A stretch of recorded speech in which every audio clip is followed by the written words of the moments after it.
Bitcoin total சப்ளைல just 2.7% of the பிட்காயினை மட்டும்தான் கவர்மெண்ட்ஸ் ஹோல்ட் பண்ணுறாங்க. இட் மீன்ஸ் மிச்சம் இருக்கிற 97% பிட்காயினை பார்த்தீங்கன்னு சொன்னால் உங்களையும் என்னையும் இருக்கிற சாதாரண மக்கள் ஹோல்ட் பண்ணிட்டு இருக்காங்க. இதுலேயும் பார்த்தீங்கன்னு சொன்னால் 57% பிட்காயின் தனி நபர்களால் ஹோல்ட் பண்ணப்படுது. மற்றதெல்லாம் பார்த்தீங்கன்னு சொன்னால் இன்ஸ்டிடியூஷன் மைனஸ்ன்னு சொல்லி பிரிவட்டாலும் 57% மோர் தேன் 50% உங்களை என்னை மாதிரி சாதாரண மனிதர் இண்டிவிஜுவல்ஸ் ஹோல்ட் பண்ணுறாங்க. அதனால தான் 16 வருஷமாகியும் இன்றைக்கு வரைக்கும் இந்த பிட்காயின் நெட்வொர்க்கை இவ்வளோ காலத்துக்கு யாராலையுமே ஹேக் பண்ண முடியாமல் இருக்குது, யாராலையுமே டபுள் ஸ்பெண்ட் பண்ண முடியாமல் இருக்குது, யாராலையுமே மேனிப்புலேட் பண்ண முடியாமல் இருக்குது. பிட்காயின் பார்த்தீங்கன்னு சொன்னால் பிளாக் செயினில் ரன் ஆகிற ஒரு கன்செப்ட் வந்து பிட்காயின் கூட தான் பிளாக் செயினுங்கிற ஒரு கன்செப்டே வந்திக்கு. பிளாக் செயின் உங்களுக்கு ஈஸியாக வழங்கப்படுத்துறேன்னு சொன்னால் ஒரு விஷயம் ஒன்றை கிரியேட் பண்ணி இந்த விஷயத்தை ரன் பண்ண வச்சுட்டு அதோட கண்ட்ரோலை தூக்கி கடல்ல எறிகிற மாதிரி. இட் மீன்ஸ் அந்த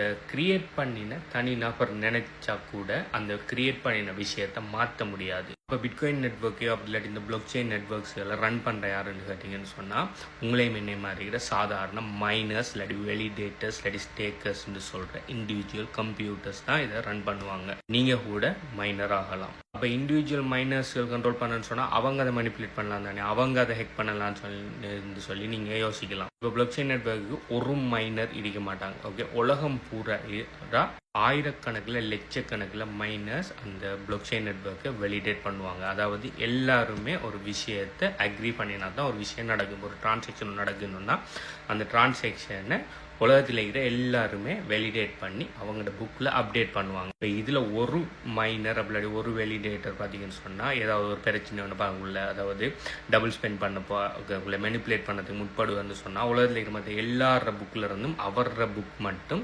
வித்தியாசப்பட்டீங்கன்னு சொன்னால் அது ஈஸியாக ரிஜெக்ட் ஆகிடும். அப்போ ஒரு பிளாக் செயின் நெட்வொர்க்கை ஒரு ஆள் மெனிப்புலேட் பண்ணணும், ஹேக் பண்ணணும் இல்லாட்டி டபுள் ஸ்பெண்ட் பண்ணணும் ஏதாவது ஒரு தப்பான விஷயம் ஒன்று செய்யணும்னு நினைப்பாருன்னு சொன்னால் அவர் மோர் தேன் 50% ஆஃப் த நெட்வொர்க்கை கண்ட்ரோலில் எடுக்கணும். இப்போ பிட்காயின் நெட்வொர்க்கை பார்த்தீங்கன்னு சொன்னால் யாருக்கிட்டையுமே மோர் தேன் 50% இல்லை. நீங்கள் இது 50% மேலே இருக்குன்னு நினைச்சாலும் இது ஒரு தனி நபர் இல்லை, உங்களே என்ன மாதிரி இருக்கிற சாதாரண மக்கள், உலகம் பூரா இருக்கிற சாதாரண மக்கள் பெர்சன்டேஜ் தான் இது. ஓகே, ஸோ இது ஒரு தனி இடத்துல இல்லை. உலகம் பூரா இருக்கிற எல்லா பிட்காயின் ஹோல்டர்ஸும் ஒரு விஷயத்தை அக்ரி பண்ணி இதை மாற்றுவோம்னு சொல்லி முன் வந்தால் மட்டும்தான் இந்த பிட்காயின் பிரச்சனை, அதாவது டபுள் ஸ்பெண்ட் மெனிப்புலேஷன் ஏதோ ஒன்று செய்யலாம். யோசிச்சு பாருங்கள், கவர்மெண்ட்ஸோட கண்ட்ரோலில் ஜஸ்ட் 2.7% தான் இருக்குங்கிறதால கவர்மெண்ட்டால் எந்த விதமான மெனிப்புலேஷனுமோ எந்த விதமான கண்ட்ரோலுமே பண்ண முடியாது. அதனால தான் இன்றைக்கு கூட நிறைய கவர்மெண்ட்ஸ்கள் பிட்காயினையும் இந்த பிளாக் செயின் நெட்வொர்க்கையும் அட்டாக் பண்ணிக்கிட்டே இருக்காங்க. ஏன்னா அவங்கள கண்ட்ரோலை விட்டு இந்த மணிங்கிற விஷயம் வெளியில் போகுது, உங்களை என்ன மாதிரி சாதாரண கைக்கு போகுதுங்கிறத அவங்களால ஏற்றுக்கொள்ள முடியலை. ஏன்னா நம்ம பாவிக்கிற லோக்கல் கரன்சியலான US dollar, Canadian dollar, LKR போன்ற கரன்சியில் பார்த்தீங்கன்னு சொன்னால் ஜஸ்ட் ஒரு பேப்பர், ஒரு எந்த விதமான ஒரு பேக்கப்புமே இல்லாமல் எந்த விதமான ஒரு வெலுவுமே இல்லாமல் ஒரு ஃபேக் ப்ராமிஸில் ரன் பண்ணிட்டு இருக்கிற ஒரு பேப்பர். இதுக்கு உதாரணத்தை பாருங்கள், அன்லிமிட்டெட் சப்ளை. நீங்கள் எந்த நாட்டு கரன்சி எடுத்தாலும் சரி அன்லிமிட்டெட் சப்ளை. நார்மலாக பார்த்தீங்கன்னு சொன்னால் கோல்ட் ஸ்டாண்டர்ட் ஒரு விஷயத்தை வச்சு தான் இந்த பேப்பர் கரன்சியில் பிரிண்ட் பண்ணணும் ஸ்டாண்டர்ட் ஒன்று இருந்தீங்க. ஆனால் அதை அப்புறம் ரிமூவ் பண்ணி போட்டு நினச்ச மாதிரி கல்லணல் இதை ஓப்பன் பண்ணி பிரிண்டர் ஓப்பன் பண்ணி பிரிண்ட் பண்ண தள்ளிட்டானுகள். எந்த நாடுமே பார்த்தீங்கன்னு சொன்னால் அவங்களோட கரன்சியை பிரிண்ட் பண்ணுறதுக்கு ஈக்குவலான கோல்டை மெயின்டைன் பண்ணுறதில்ல. எல்லாருமே என்ன பண்ணாங்கன்னு சொன்னால் டெப்டை மெயின்டைன் பண்ணி ஃபெடரல்ஸ் அது இதுன்னு சொல்லி ஒரு பெரிய ஒரு பிரமிட் ஸ்கீம் ஒன்றுக்குள்ளே இந்த பேப்பர் கரன்சி ரன் ஆகிட்டு இருக்குது. இது கூடிய சீக்கிரம் பர்ஸ்ட் ஆகி நீங்கள் பாவிச்சிட்டு இருக்கிற, அதாவது நீங்கள் வச்சிருக்கிற ஹோல்ட் பண்ணிட்டு இருக்கிற எல்லா பேப்பர் கரன்சியும் வெலுவிலேருந்து 99% வெலுவிலேருந்து 0க்கு வரும். நீங்கள் பார்க்க தான் போகிறீங்க. ஆல்ரெடி வெலுவை படிப்படியாக கிராஜுவேட்லி இழந்துகிட்டு இருக்கு. அதுக்கு உதாரணம் தான் நீங்கள் பார்த்துட்டு இருக்கிற இன்ஃப்ளேஷன். நீங்கள் ஒரு 5 வருஷத்துக்கு முதல் போய் $100 போய் ஒரு க்ரோசரி வாங்கினீங்கன்னு சொன்னால் 2-3 பேக் நிறைய க்ரோசரி வாங்கிக்கலாம். ஆனால் இன்றைக்கு போய் அதே $100 நீங்கள் க்ரோசரி வாங்க பண்ணிங்கன்னா ஒரு பேக்கில் கூட நீங்கள் க்ரோசரி வாங்கிடலாம். இதே இது இன்னொரு 5 வருஷத்துக்கு பிறகு போய் நீங்கள் $100 ஒரு பொருள் கூட வாங்க முடியாத கட்டத்துக்கு போயிட்டு இருக்குது. எல்லாரும் சொல்கிறாங்க விலை கூடுன்னு சொல்லி. விலை கூடலாம் இது பெரும் விஷயம் என்னன்னு சொன்னால் நீங்கள் வச்சிட்டு இருக்கிற பணத்தோட பெருமதி குறைஞ்சிட்டு போகுது. ஏன்னு சொன்னால் எந்த விதமாக பேக்கப்புமே இல்லாமல் நிறைய இந்த பேப்பர் கரன்சியில் பிரிண்ட் அடித்து புழக்கத்தில் விட்டுருக்காங்க. அவனுங்களோட தேவைக்காக not back by anything plus இது கண்ட்ரோல் பை ஒரு கவர்மெண்ட் அப்படி இல்லாட்டி ஒரு பேங்க் பண்ணி ஒரு சின்ன ஒரு ஒரு தனிப்பட்ட ஒரு ஆர்கனைசேஷன் கண்ட்ரோலில் இருந்தால் இவ்வளோ பிரச்சனைக்குள்ளே போயிட்டு இருக்குது. ஆனால் பிட்காயின் எடுத்துக்கிட்டிங்க சொன்னால் ஃபிக்ஸ் சப்ளை உலகத்துக்கு 21 மில்லியன் பிட்காயின் தான் வரதுக்கு இருக்குது. அதை தாண்டி ஒரு பிட்காயின் கூட எக்ஸ்ட்ராவாக உருவாக்க முடியாது. அடுத்தது பெக் பை எனர்ஜி. பிட்காயின் வாங்கினீங்கன்னு சொன்னால் சும்மா வராது.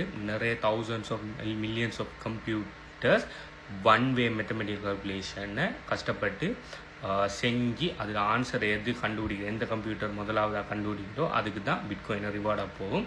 இதுக்கு பார்த்தீங்கன்னு சொன்னால் பயங்கரமான எனர்ஜி செலவாகும். இந்த எனர்ஜியை பேக் பண்ணி தான் இந்த பிட்காயின் இருக்குது. ஸோ அதனால் இந்த பிட்காயினுங்கிறது ஒரு ஹார்ட் மணி. அடுத்தது நோ ஒன் கண்ட்ரோல் இட். அதாவது இந்த பிட்காயின் சப்ளையை ஒரு தனிப்பட்ட இதில் பார்த்தீங்கன்னு சொன்னால் கவர்மெண்ட் கண்ட்ரோல் பண்ணுற மாதிரி இதில் ஒரு தனிப்பட்ட நபர் கண்ட்ரோல் பண்ணல. பார்த்தீங்கன்னு சொன்னால் இந்த பிட்காயின் நெட்வொர்க்கை இவ்வளவு பேர் கண்ட்ரோல் பண்ணுறாங்க. இதில் யாருமே மோர் தென் 50% கண்ட்ரோல் பண்ணல. இது ஒரு தனிப்பட்ட நபருங்கிறதால யாருமே 50% கண்ட்ரோல் பண்ணலைங்கிறதால யாராலையுமே இதை மெனிப்புலேட் பண்ண முடியாது. பிட்காயின் நெட்வொர்க்கை டிஸ்ட்ராய் பண்ணுறதுக்கு 2 வழி இருக்குது. அந்த 2 வழியுமே இம்பாசிபிள். முதலாவது வழி என்னன்னு சொன்னால் பிட்காயின் நெட்வொர்க்கிட்ட 50% கண்ட்ரோலில் எடுக்கிறது.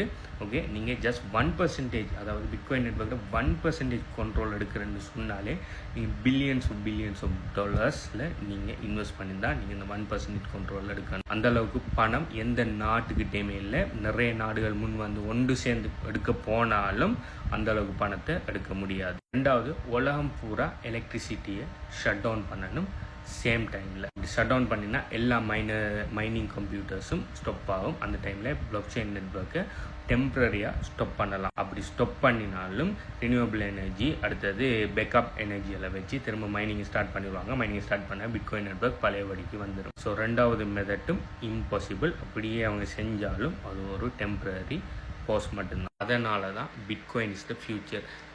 எந்த விதமான சிஇஓவோ எந்த விதமான கம்பெனியோ எந்த விதமான ஒரு ஆர்கனைசேஷன் கண்ட்ரோல் இல்லாமல் எந்த விதமான மார்க்கெட்டிங் டீம் கண்ட்ரோலும் இல்லாமல் 16 வருஷமாக எந்த விதமான ஃபால்ட்டுமே இல்லாமல் ரன் ஆகிட்டு இருக்கிற ஒரு நெட்வொர்க்னு சொன்னால் பிட்காயின் தான். $1 விட குறைய இருந்து 16 வருஷத்துக்கு $1 விட குறைய இருந்த பிட்காயின் இன்றைக்கு மோர் தென் $100,000 மேலே போயிட்டு இருக்குது.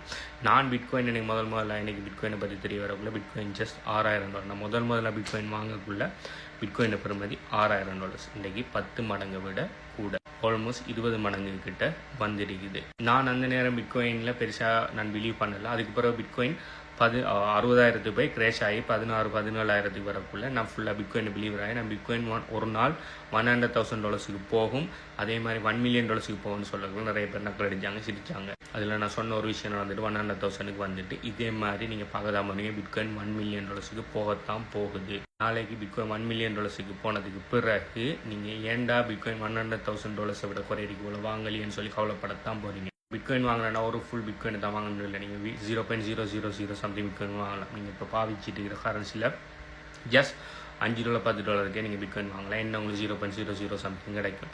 உங்கள்கிட்ட அட்லீஸ்ட் 0.01 பிட்காயின் ஆகுது இல்லைன்னு சொன்னால் இப்போவே அதை அக்யூமுலேட் பண்ண எடுத்துக்கொள்ளுங்க. நான் கதைக்கிற லாங் டைம். நீங்கள் இன்றைக்கு பிட்காயின் வாங்கி நாளைக்கு விற்று நாளைக்கு பணக்காரனான்னு சொல்லி யோசிக்காதீங்க. பிட்காயினை பார்த்தீங்கன்னு சொன்னால் உங்களோட இன்ஃப்ளேஷன்லேருந்து உங்களோட சொத்தை பாதுகாக்கிறதுக்குரிய ஒரு டூலாக பாவிச்சு பிட்காயினை வாங்குங்க. இது ஷார்ட் டேர்மில் ப்ராஃபிட் மேக் பண்ணலாம். ட்ரேடிங் பண்ணி வாங்கி விற்று இது செய்யலாம். ஆனால் உங்களோட இன்ஃப்ளேஷன்லேருந்து உங்களோட சொத்தை பாதுகாக்கிறதுக்குரிய ஒரு விஷயமாக பிட்காயினை பாருங்கள். This not a financial advice. எப்போயுமே உங்களோட ஓன் ரிசர்ச் பண்ணிக்கொள்ளுங்க. நான் சொல்கிறதுக்காக போய் பிளைண்டாக வாங்காமல் முதலாவது பிட்காயின் ஒயிட் பேப்பரை படிங்க, பிளாக் செயின் நெட்வொர்க்கை படிங்க, பிளாக் செயின் டெக்னாலஜி எப்படி ஒர்க் ஆகுதுன்னு படிங்க. இது எல்லாத்தையும் படித்து பிட்காயினில் கொஞ்சம் கொஞ்சமாக டிசிஏ பண்ணி இன்வெஸ்ட் பண்ண ஆரம்பிங்க. உங்களுக்கு கிரிப்டோ ரிலேட்டடாக அப்படி அஃபிலியேட் மார்க்கெட்டிங் சம்மந்தமாக அப்படி மோனடைஸ் அட்டென்ஷன் அப்படி ஏஐ ஏஜென்ட்ஸ் போன்ற விஷயங்களை லேர்ன் பண்ணணும்னு சொல்லி நீங்கள் நினைப்பீங்கன்னு சொன்னால் HBU கன்சல்டன்சியில் HBU கம்யூனிட்டியில் HBU டெலிகிராம் சேனலில் ஜாயின் பண்ணுங்கள். இதில் நிறைய ஃப்ரீ எஜுகேஷன் ஃப்ரீ வேல்யூஸ்கள் ப்ரொவைட் பண்ணிட்டுருக்கேன். அதோட எங்கள்கிட்ட ப்ரீமியம் கோச்சிங் ப்ரோக்ராம்ஸ் சொல்லியிருக்கேன். சம்மந்தமான மேலே டீட்டெயில்ஸ் வேணும்னு சொன்னால் நீங்கள் இந்த வீடியோ பார்க்க டைம் இந்த வீடியோ எத்தனை லைக் இடிங்கிறத கீழே கமெண்ட் பண்ணுங்கள். இதில் எப்படி ஜாயின் பண்ணுறது, HBU கம்யூனிட்டியில் எப்படி ஜாயின் பண்ணுறேன், மற்ற கோச்சிங் ப்ரோக்ராம் எப்படி ஜாயின் பண்ணுங்கிற மற்ற மேலதிக விஷயங்களை நான் தரேன். பை.